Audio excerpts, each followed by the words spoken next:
Bonjour à tous et bienvenue dans cette nouvelle vidéo dans laquelle nous allons aborder la dynamique du marché de la liquidité. Donc on va repartir du graphique qu'on a vu dans la précédente vidéo quand on a présenté ce marché de la liquidité ou ce marché monétaire.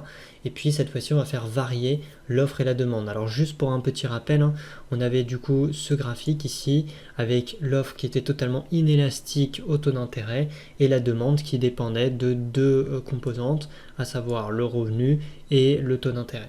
Alors qu'est-ce qui se passe si on a une offre de monnaie qui se réduit? Alors, déjà concrètement, à quoi ça correspond?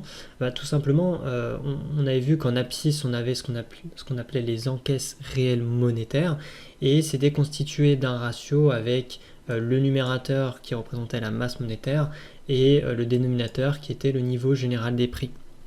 Eh bien, si on a une réduction de l'offre de monnaie, on va avoir une réduction de cette masse monétaire et donc si jamais on a M2 qui va être inférieur à M1, et ben dans ce cas-là, on va avoir un ratio des encaisses réelles monétaires, un ratio M sur P qui va diminuer. Comme on le voit ici, on a une diminution de ce ratio. Et donc ça traduit une diminution de l'offre de monnaie qui va se décaler du coup vers la gauche. Et puis, en fait, ce qui va se passer, c'est qu'on a toujours la même demande. Donc c'est toujours la même chose. Si j'ai moins d'offres, donc je réduis mon offre, mais que j'ai toujours la même demande, forcément, je vais avoir le prix de la monnaie qui va être plus cher. Et ce prix de la monnaie, c'est quoi? C'est le taux d'intérêt. Donc c'est pour ça qu'on passe de R1 à R2. À R2, en fait, la monnaie qui est disponible, les liquidités qui sont disponibles, coûtent plus cher qu'en R1 parce qu'on a une offre qui a diminué lorsque la demande reste constante. Alors, ça c'est la première variation.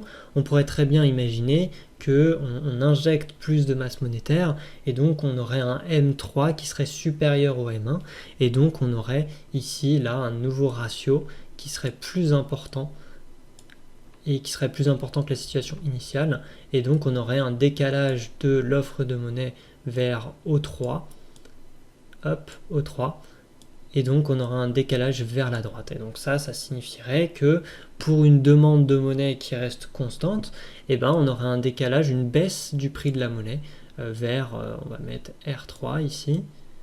Et donc R3 est inférieur à R1 et R2 parce que forcément on a plus de monnaie en circulation et on a toujours une même demande. On n'a pas plus de demande, donc on a plus d'abondance, donc le prix de la monnaie est inférieur.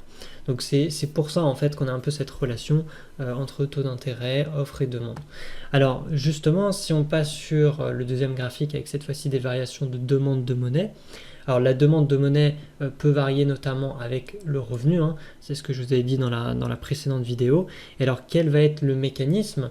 Donc on se situe en Y1, donc on avait un certain revenu, et puis le revenu général du pays va augmenter. Et donc si les gens ont plus d'argent, ils vont avoir tendance à vouloir consommer plus. Donc pour les différents motifs qu'on avait vus dans les précédentes vidéos, les motifs de transaction, de précaution, etc., ils vont demander beaucoup plus de monnaie. Donc on va avoir une augmentation ici de la demande et donc cette courbe de demande va se décaler vers le haut.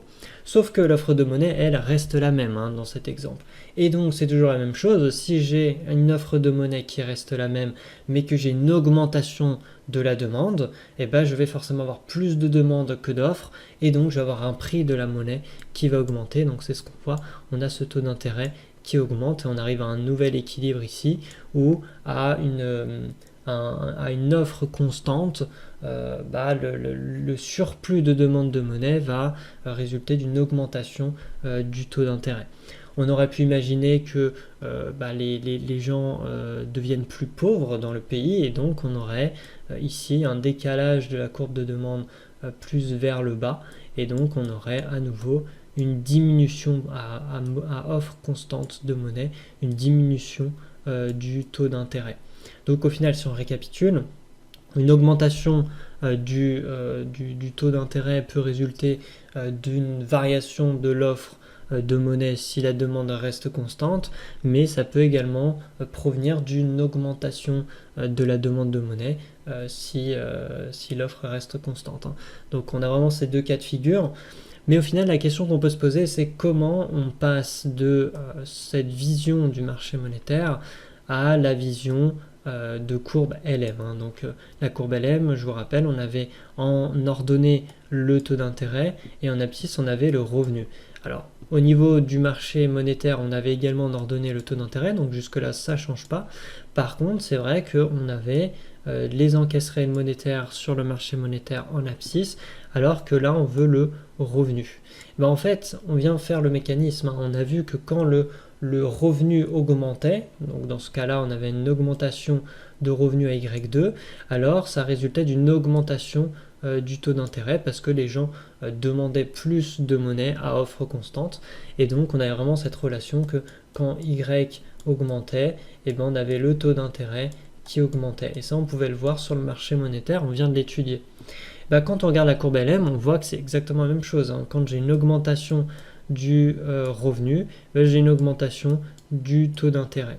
Et donc au final, qu'est-ce qu'on peut conclure? On peut conclure que cette courbe LM va synthétiser la relation entre le revenu d'un côté, donc le Y, et le taux d'intérêt de l'autre. Et donc au final, la courbe LM va traduire un certain taux d'intérêt qui va équilibrer le marché monétaire pour tous les niveaux de revenus donnés. Donc ça va être très important parce que quand on va faire varier les niveaux de revenus, l'offre de monnaie, etc., il va se passer certaines choses sur le marché monétaire qu'on va venir retrouver ici sur la courbe LM. Et du coup, ça fera l'objet de la prochaine vidéo. On va s'intéresser à ce graphique, cette fois-ci, le graphique de la courbe LM.